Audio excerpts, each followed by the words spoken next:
Neil Diamond, one of the world's biggest selling pop stars, he's more commonly known as a superstar, is, despite his world renown, a man we know little about. The reason for that is simple. Neil Diamond has never given a television interview, except at occasional press conferences. Never has Neil Diamond actually talked about himself. I've been given the privilege of conducting this exclusive interview with a man who is making show business history, a man who gave up singing for 3 years because he wanted to find himself. He wanted to be more than just a complete songwriter or complete performer. He wanted to be a complete person and a complete father. 35 years old, he's a multi-millionaire. One record album of his, Hot August Night, made record-selling history in Australia. You'll find a copy of it in 1 out of every 4 Australian homes. Tonight, let's meet Neil Diamond, the songwriter, the artist, the superstar, and the solitary man.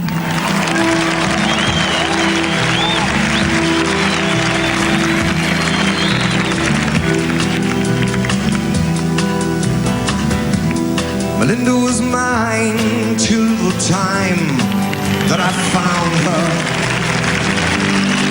holding Jim, loving him. Then you came along, loving me strong. That's what I thought, me and you. But that died too.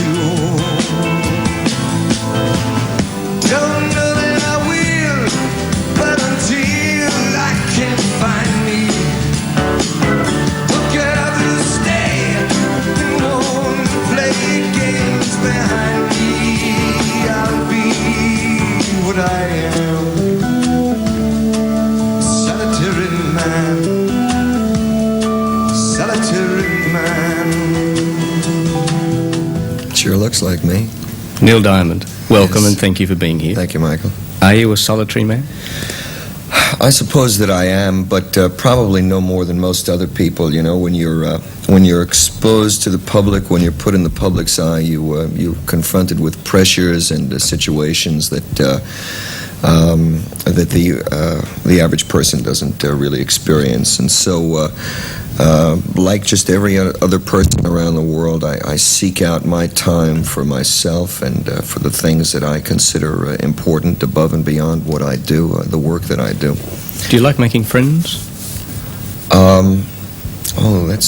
I like friends, but friends are rare. I think if over a lifetime, if I have 3 or 4 friends, I'd be very happy. You don't have many close friends, in other words? I have many friends. I have a few close friends. When you meet people, do you want to keep contact with them, or do you say hello, nice to meet you, and that's it? Well, there are people that you want to have contact with, that you want to have continuing relationships with, because they're either interesting or there's something compatible about them that makes you feel good for many reasons. But you've had 3 years now to find yourself. What did you achieve during those 3 years? Well, I think the most important thing I achieved was the ability I developed an ability to remove myself from the arena. You know, before then I was always in the arena, whether I was on stage or not. I was always in the arena, and psychologically my mind was there. And being away for this period of time, having the chance to learn, to develop a taste for relaxation and to remove myself, and it was one of the high points of the last 3 years, the ability to relax and remove myself from the extraordinary situation that I got into in the first place, which is the public arena. Yeah, was it a hard decision for you to make, to say, right, I'm going to risk leaving everything for a couple of years and hope that I can be accepted back again? It wasn't very hard at all. I'd wanted to do it for about 2 years prior to the time that I had done it, and the year before I did my final tour, I had decided that this would be my last tour for a while. I felt that there were important things that I had to do, and it was a very easy decision to make, and I looked forward to it. Will you need to do this again periodically? Oh, yes. I think it's important. I think it's important not only for me, but for anybody who finds himself in a kind of work that puts you under extraordinary pressure. I think it's important to remove yourself, to find yourself again, to replenish all of those juices that make people go and make them function and make them productive. Yes, I want to take sabbaticals periodically. I think it's important. You've said that you need to be a complete person, and this is why you're doing this. Can you be a complete person while you're a superstar? Well, you know, superstar is an invention. That word is an invention, and it doesn't really relate to me. It may relate to the press or to the record companies. It doesn't relate to what I am as a person. You don't think that you're, because you've reached this and because other people are calling you that it has an effect on you? It doesn't have very much of an effect on me. I'm motivated, and I get my joys from the work that I do.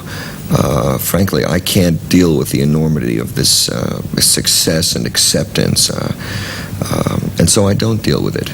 I deal with my work, and whatever happens beyond that is the fates, you know.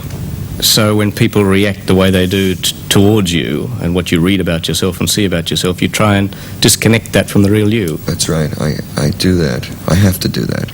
Do you care about what the people think about you? Oh, yes, of course. Absolutely. But I care more about what they think of my work than what they think of me, or, well, I want them to like me. I mean, anybody who puts themselves in front of the public wants to be accepted and to be liked. But I would hope that at some point I would be able to be accepted just on the nature of my work and the quality of my work. Well, we talked to a few people at one of your shows and to get some reaction of what they really think of you. Okay. And I think we might just have a look and see what they say and let you hear it. What does Neil Diamond mean to you? Oh, terrific. Terrific! Great. This is the best show I've ever seen on earth. Do you think of him as a superstar or as a person himself? As a person more than anything. Just a good songwriter. But as a person, what sort of person is he? Moody. Very, he's deep. Yeah. A lot of meaning behind what he writes, and that brings out his personality. Oh, he's a singer. He's a good entertainer. That's all. Do you ever think about his personal identity, what sort of a person he is? Not particularly. Don't pry into people's private lives.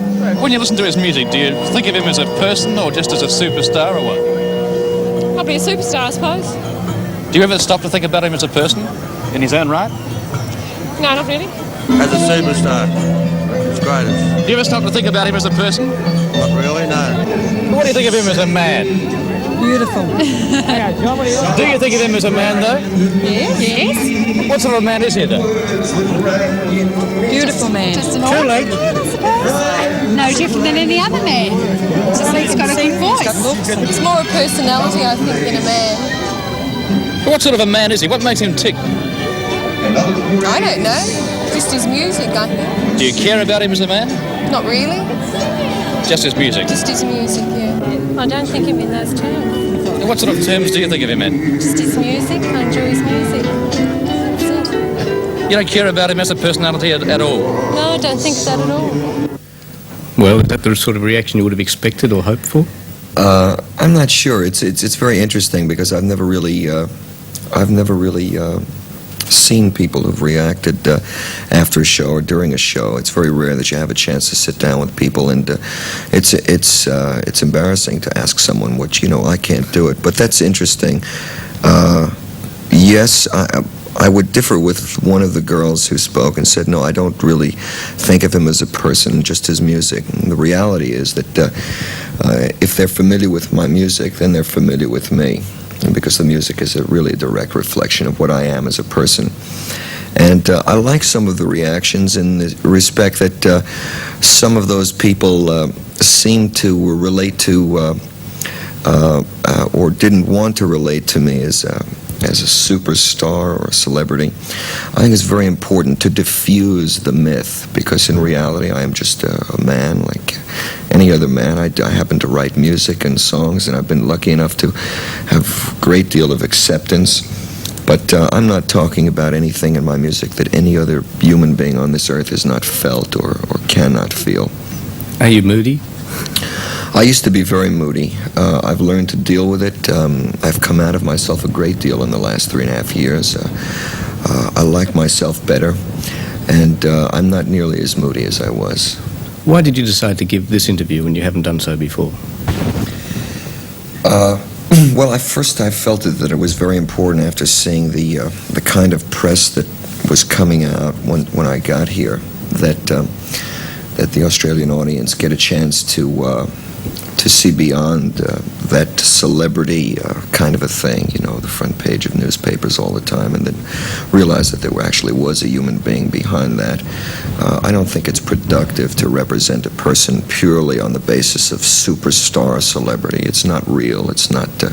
You're not seeing a person. And I felt that there was another side, and that it might be good if people got some insight into the other side of the Neil Diamond. And why don't you do it more frequently? Why haven't you done it before? Well, I don't do it for many reasons. First of all, because it's primarily not what I do. I'm a writer. I'm a performer. If you wanted to, if you permitted it, then I could do interviews from morning until night, every day of the year. It takes your energy. It's not the primary thing. It's I'm fond of saying that my father told me when I was a boy. He said, "Neil, I want you to always remember this." He said, "Keep your eye on the donut and not on the hole." And the stage and the writing and the performing and the recordings, that's the donut. And I don't want to take the analogy any further. This is not the whole, but it's less important, and so I don't do it. You like to communicate with people, don't you? Yes, yes. In fact, even with an audience of 20, 30,000. Sure. Do you try and communicate with them almost individually? Well, I see an audience more as an individual. I don't see it in numbers. It doesn't matter. Once you get past 1,000 people, you cannot deal with them, in terms of numbers. It's one person, whether it's 40,000 people or, 5,000 people. It's one person that I'm relating to. Well, I watched you communicate during a song sung blue, and I'd like you to watch yourself communicating as we can in this very short piece of film. Funny thing, but you can't sing it with a cry in your voice. And when it stopped to feeling good, you simply got no choice.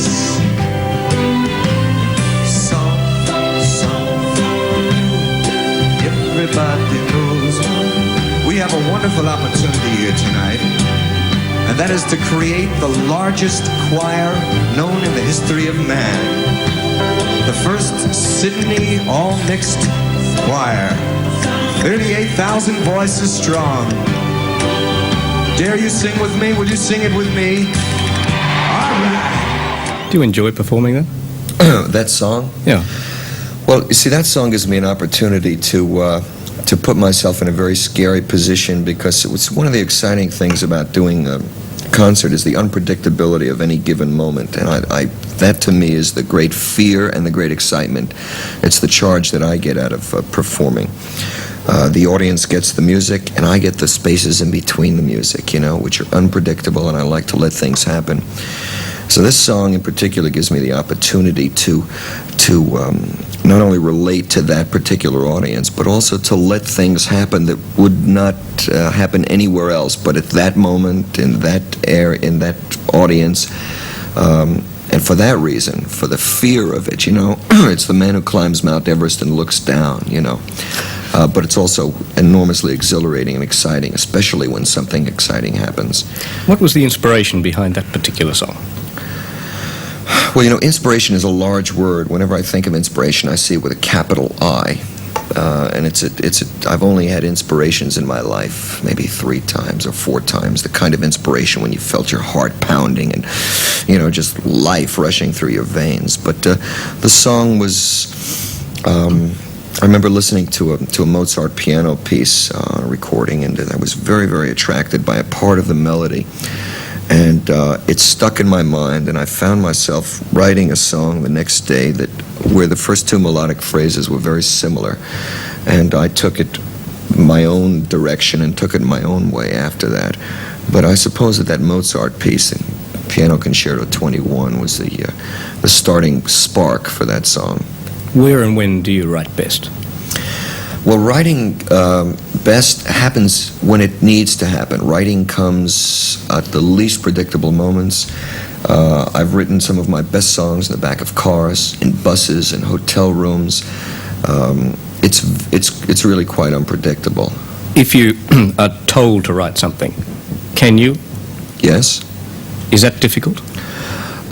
When it doesn't want to come, it's very difficult. I can write something when I have to write something, but it's not always that very special thing. I much prefer to write when it comes and to leave myself open and to leave my schedule open so that when I feel like writing, everything else ceases. Because writing is first for me. All my appointments are canceled. I lock the doors and it's a good feeling too. It's a very up feeling. So when I feel like writing, everything else stops. I write. You work hard to perform. Do you have to keep fit for that? You do have to keep fit for performing, but I find the best way to get fit is to actually go out and perform. And it's very difficult the first few times that you do it. I remember we did some concerts in Sacramento in California when we first started in preparation for this tour. And when I got off the stage the first day, and I hadn't been on stage for 3.5 years, my body hurt. I felt that I had been in a prize fight for 10 rounds against Cassius Clay. It was my kidneys, my stomach muscles, everything hurt. I had used muscles that I haven't used in years. But now I'm accustomed to it, and I feel as though I'm getting stronger each time I do it. Do you do much else? Do you play sport? Not really. I'm not very much of a sportsman. I prefer to sit and read or think or write. And I was lucky in Sydney because the hotel sent up a ping pong table in my room, and just anyone who happened to pass through, we played, which is fantastic exercise, Neil, are you nervous before a show? I'm a little nervous. I have butterflies and doubts and all of those things, yes. Have those doubts ever come true? Have you had problems? There are the potential when you're performing for an audience, and of course the show is so complicated and intricate. The lighting and the sounds and the music and everything has to work smoothly for it to work smoothly. So there are many places for things to go wrong, and so I just expect things to go wrong, and it doesn't bother me when they do. You haven't always had it easy, have you? No, I don't think I have it easy now. You don't think you have it easy now? No. At the times that you don't have it easy, are you concerned about the future? Do you worry? Well, when you say easy, do you mean the show is not going well or my writing is not coming? Is that what you mean? I meant you and upbringing and wealth and the things that go with going through hard times, not just one particular show. Are you talking about financially? Yeah, use that as an example. Well, the most difficult times that I have are when my work isn't coming, when I'm not writing, when I'm not being productive, when I don't feel as though I'm functioning as a person, because when I'm not writing, I have nothing to do. And those are the most difficult times. I find that the money and the financial thing is fine, but at best what it can give you is it can buy you privacy to a degree, which most people get for nothing. But it can do that. It can buy you material things. I've never really developed a taste for material things, so no, the most productive and fulfilling times are when I'm working and am working well. I believe you were quick to throw a punch in your youth. No, actually, I was very much quicker to duck from a punch. We lived in a number of sections of Brooklyn that were poor sections, and when you have poor kids running around, not very much to do, they tend to get into all kinds of trouble. I really wasn't part of that thing. I had just passed through a number of neighborhoods where the prevailing sentiment was that, the gang thing, and it was, and I became a member. I was the youngest member of one gang, and being the youngest and most fragile member, I didn't really get involved in anything with the rest of the guys, although I did, in a number of gang fights, I did end up carrying weapons and things like that. It was, they didn't trust me. I was much too thin and fragile, so I was the gopher for the group. What role has your childhood played in later life? Oh, well, it's, childhood shapes you. You're very, you're like soft clay when you're a child in every respect. And there were many positive things that I got out of it. I started working when I was 9 years old with my father. I worked every day after school, and I worked every weekend in the farmers markets around New York. I developed a very close relationship with my father because of it, and I also developed a love for work. I understood it very early in my life, and I came to derive a satisfaction from it. At what stage did you realize that this was going to be your work? This work? Well, I suppose it was back of my mind for quite a while. I remember when I was 10 or 11 years old, we had just moved back from Cheyenne, Wyoming. We moved out there, and we lived out west for 3 or 4 years. And I was exposed to cowboys and guitars and singing cowboys, which were my first heroes. The cowboy who would sit on his beautiful white stallion and with his guitar and win the girl because of his beautiful song. And so I became afflicted with that thing while I was in Wyoming. And we came back to New York, and I remember even as a child, they had these advertisements in the back of comic books, and I would read them. If you sold this many Christmas cards, you would win a pair of skates or a guitar. And the thing I always wanted was the guitar. You like writing poetry, don't you?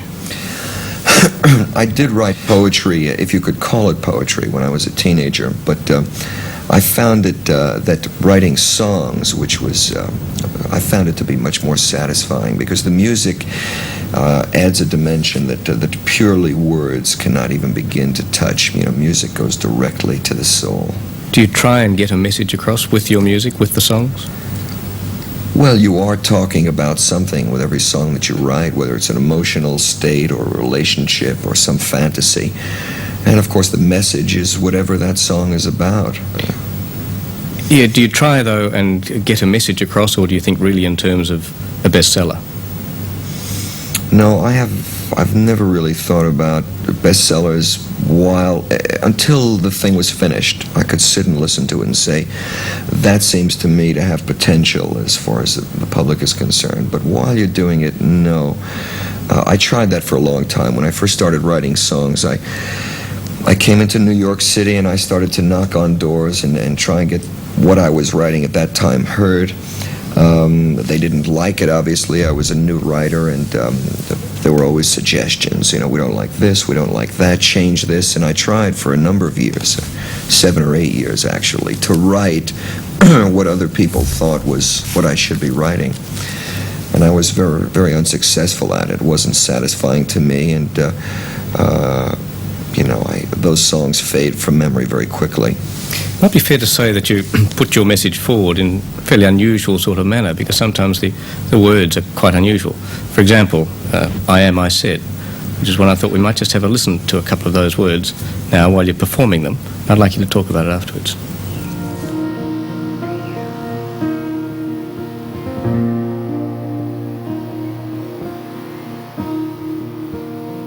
LA's fine, the sun shines most of the time.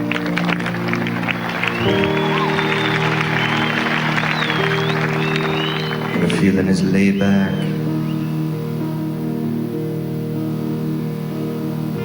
Palm trees grow and rents are low, but keep thinking about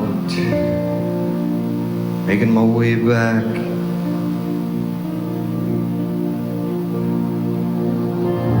New York City born and raised, but nowadays I'm lost between two shores. LA's fine, but it ain't home. New York's home, but it ain't mine no more. I am, I said, to no one there. No one heard, not even the chair. I am, I cry.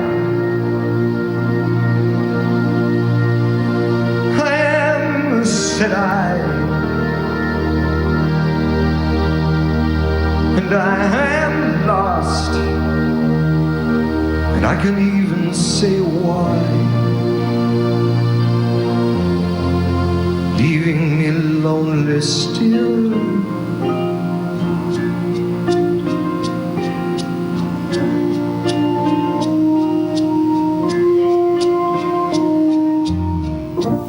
Do you feel confident you got a message across in that song?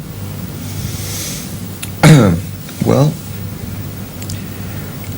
see, I'm not really aiming so much to get a message across as I am to express some particular emotion or feeling.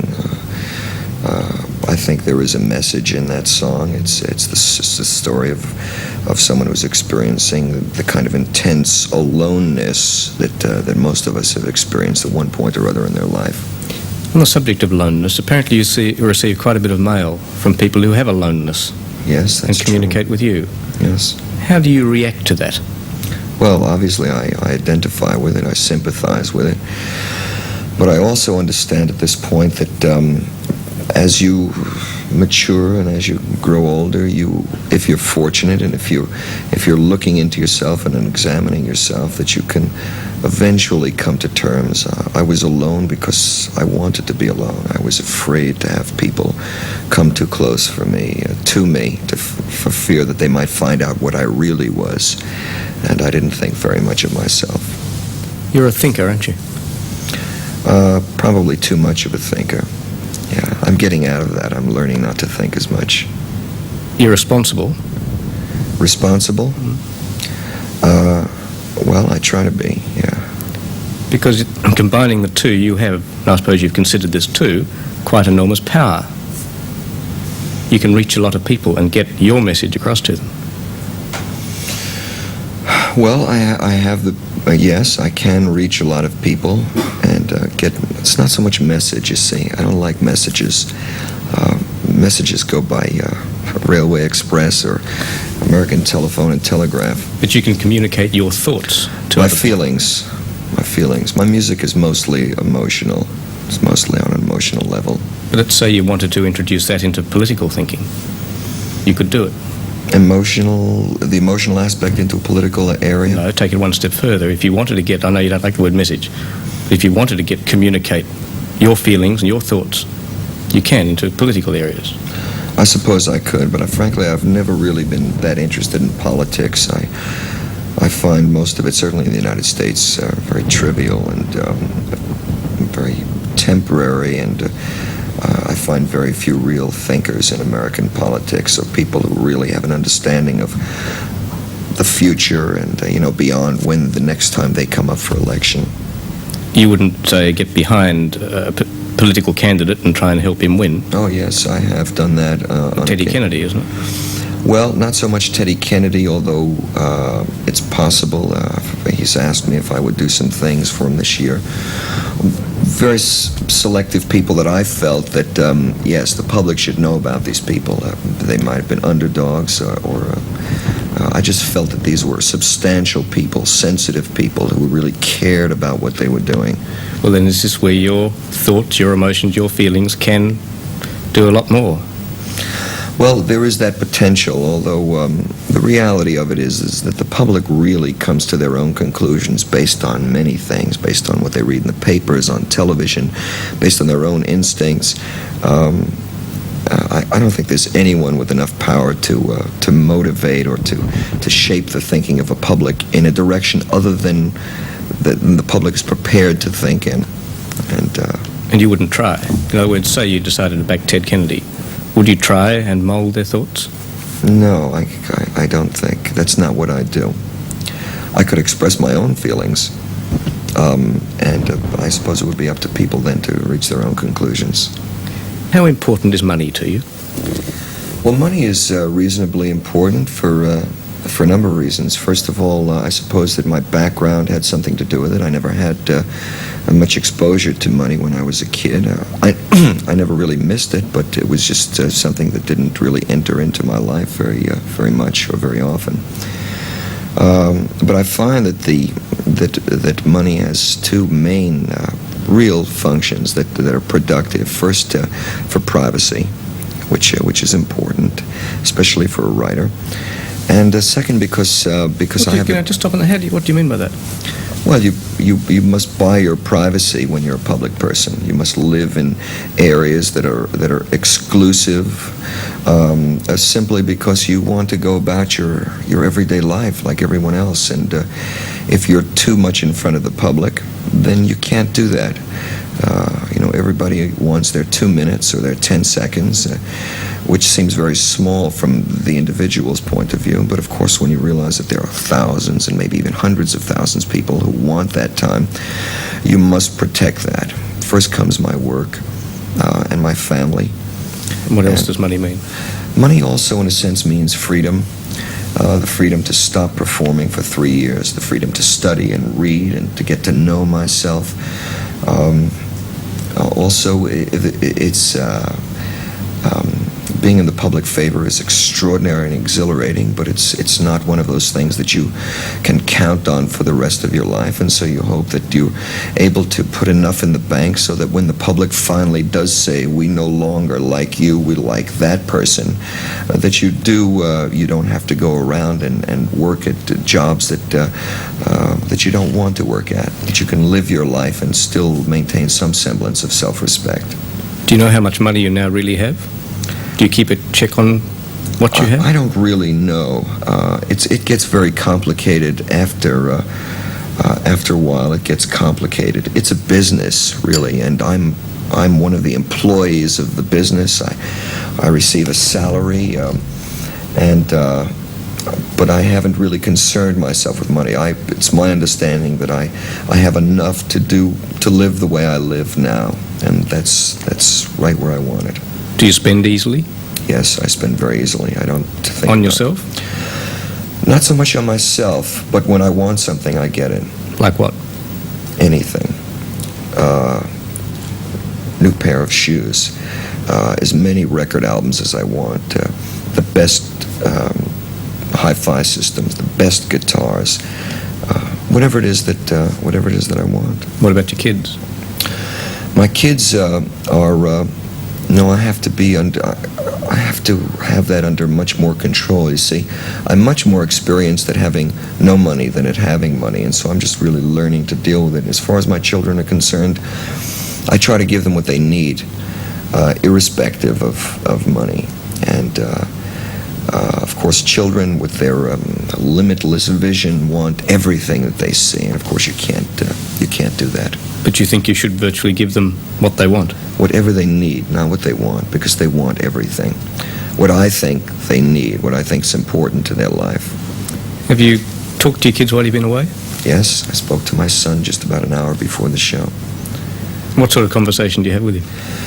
We had a good conversation. He's anxious for me to come home, and I spoke to him for a little while, and I told him about a gift that I got him, and... Can you tell us what that was? Yes, I got him a little pencil box with a secret compartment in it to keep his pencils, and then I spoke to his mother for a little while, and I wanted to talk to him again, but he was very emotional about it, and he was very tearful and crying, and he wouldn't go back on the phone. So I told my wife that I'd call back tomorrow and try and talk to him again. Why can't your wife travel with you? She can, and she does occasionally. It's very difficult, and while I'm touring, it's work. It's work. It's very difficult work, and it's very intense, and I find it difficult to be a husband and a worker at the same time. I think the two have to be separate, so that when I come home, I can be a father and a husband again without any distractions. Now, women play quite a role in your life in terms of songs, anyway. Yes. I want to talk about perhaps one individual woman where we've just listened to one of your bestsellers. So we'll tune in for a moment to Sweet Caroline. Real easy. And then we start to build it together, okay? Okay, here we go. Little clapping. Sounds good. All right. Let's do it. Yeah. Sweet Caroline. Good time never seems so good.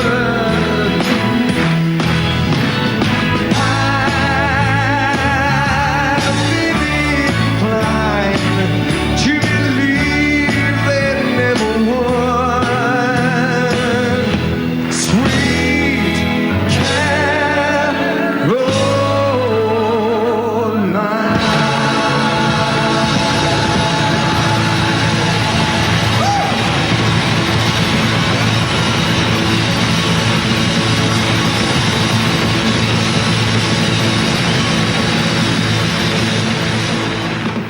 Who was Caroline? Well, Caroline is probably, I guess, every woman that I've ever met. I don't know if there was a Caroline. It's a story about a relationship between a man and a woman, and you can use any name that you care to use. It so happened that Caroline worked beautifully in the song. So no particular reason, there was no Caroline that you thought of at the time? No. Although subconsciously, it's very difficult for me to analyze the songs. They come, I try to let them come as freely as possible without intellectualizing on them. I did not ask myself when I wrote that song, who is Caroline? It was the name that came to mind, and so that was good enough reason. Now, a few years later, do you get sick of Caroline?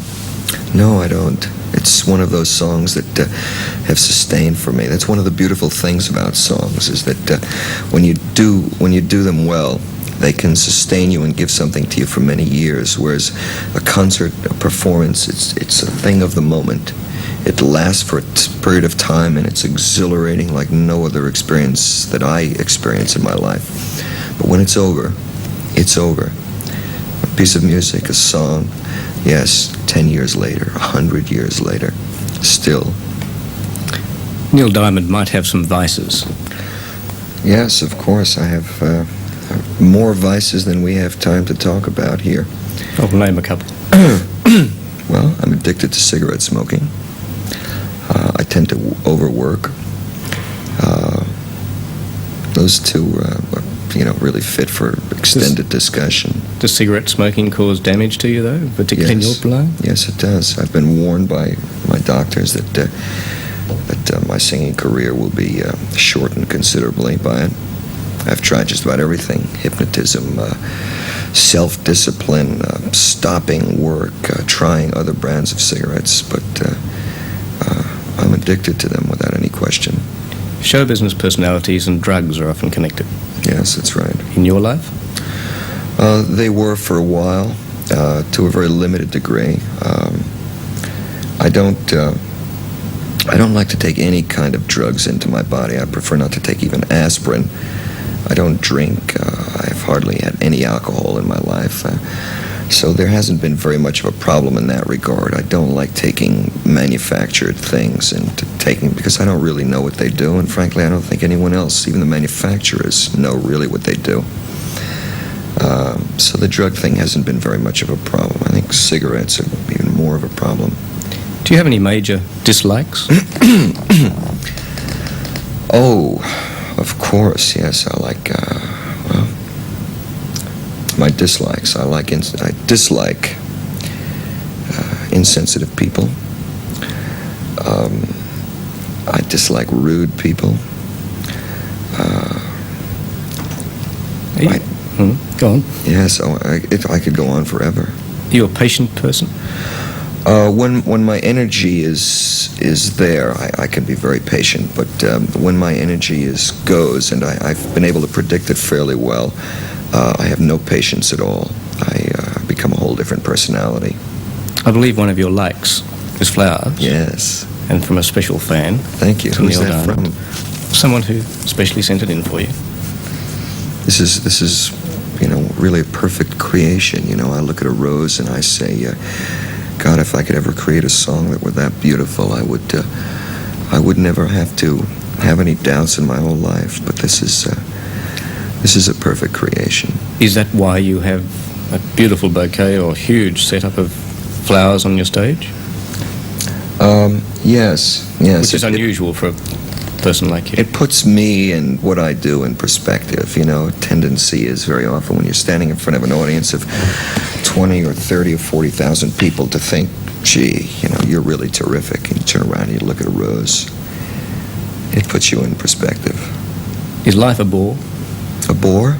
Oh no, life is ever changing, ever interesting, ever expanding, ever incomprehensible, and ever wondrous. After the first 1 million, 2 million or so, what are the goals? After the first 1 million or 2 million? The goals have always been the same. Self-perfection, self-analysis, really perfection of myself and to understand what it is that I could contribute and to make that contribution. That always has been the goal, and I suspect that it always will be. You're an emotional person? I am, but in very specific times. I'm mostly emotional when I'm writing music. I tend to let my emotions go freely when I'm writing and to keep them very much in containment when I'm doing other things. Apparently for a while you needed even medical attention. Was that because of the emotions within you? Medical attention? In what respect? In terms of needed help, that you, I believe, needed some help at one stage as to which direction. Yeah. Yes, I spent the last 3 years with an analyst who really helped me change my life, because it was an opportunity really for me to begin to speak. I never really did talk very much. I always saved the speaking for when I was writing the music. What I had to say came out of the music. And merely sitting and talking with a man 3, 4, 5 days a week for years gave me the experience and the ability to verbalize and to talk, and not the fear of it either. How did you have the right confidence in that particular person? I mean, do you model yourself on anyone in particular? I suppose that there are a number of people that I aspire to model myself after. Anyone that we would know, or someone that you've met privately? People that I've met privately. I mean, I meet people all the time, and there are things about people, whether it's a driver in this city, or a man that I met in a pub in that city, or the man who does the construction work on my home in Los Angeles, who's 85 years old and has accrued the wisdom that I have not nearly come to know. I learn and I model myself after people that I respect and that I like. You're basically happy or sad? Now I'm basically happy because I'm content and fulfilled in my work. I wasn't always happy. There was always that conflict between what you were and what you wanted to be and what you aspired to and what other people thought you should be, and but I've come to terms with that to a large degree, and I know pretty well what I want out of my life, and so I'm pretty happy now. Clothes are important to you? Clothes? I would hardly go anywhere without them. On stage, your selection of clothes? Yes, absolutely. Why? Absolutely. Well, you want to feel very special when you go out on a stage before an audience. It's the same way when you go out for dinner with friends. You want to feel good. You want to, and especially on a stage when you have so many people. Color? Color, kind of clothing that you wear. It has to reflect your mood that evening. I never decide on what I'm going to wear until just before the show. Yes, it is very important, and has reflected my emotional state also. When I first started to perform, I wore pure black boots, black pants, black shirt, black guitar. In a sense, it was a way of hiding behind that solid black front of mystery, And as I progressed and grew older and began to learn things, it was interesting because the colors kind of changed. I got into lighter colors, and now I find it difficult to wear purely dark colors. Neil Diamond, are you a religious person? No. Doesn't mean anything to you? Oh, it means a great deal to me, but I'm not religious. I tend to be a very spiritual person, but religion, organized religion, is created by people who are fallible and... Do you believe in God? Yes. Yes. Your children? Do I have children? No, do your children? Is that what you're teaching them? Well, I think that they'll have to reach their own conclusions. It's much too important a subject for me to inflict on them. I think they'll reach their own conclusions about life as they grow older. They're too young now.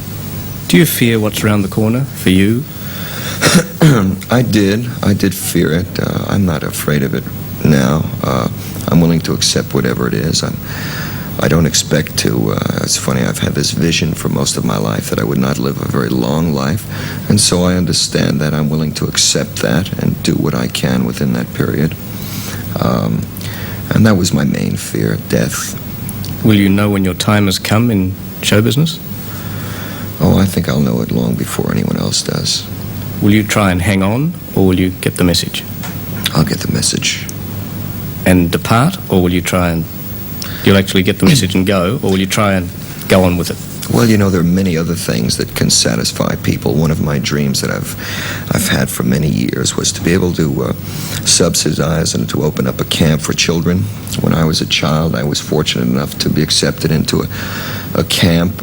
It was a charity camp, but I went and it exposed me to all kinds of new things. It's one of the things I want to do now with my success.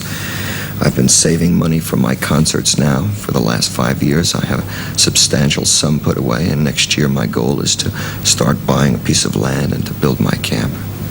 Have you ever thought of being a factory worker or a bus driver? Seriously, of actually doing it? No. No, I worked with my father when I was young in a shop, and I learned very quickly the limitations of that. I spent most of my youth looking out of the shop window at the rest of the world and wondering what was happening. I don't want to do that anymore. Neil Diamond, is that the real name? That's the real name, yeah. No change? No change. Well, I think our time has come. I'd like to ask you now how you felt during the last hour in this sort of interview. I thought it was relatively painless, but then again, I expected it to be. I heard that you were quite bright and that you did have a brain to go along with the personality and the looks. Really, the purpose of it was to give some insight beyond the myth, so that people didn't only think of me as someone they saw on the front page dashing from the airplane to the limousine to the hotel.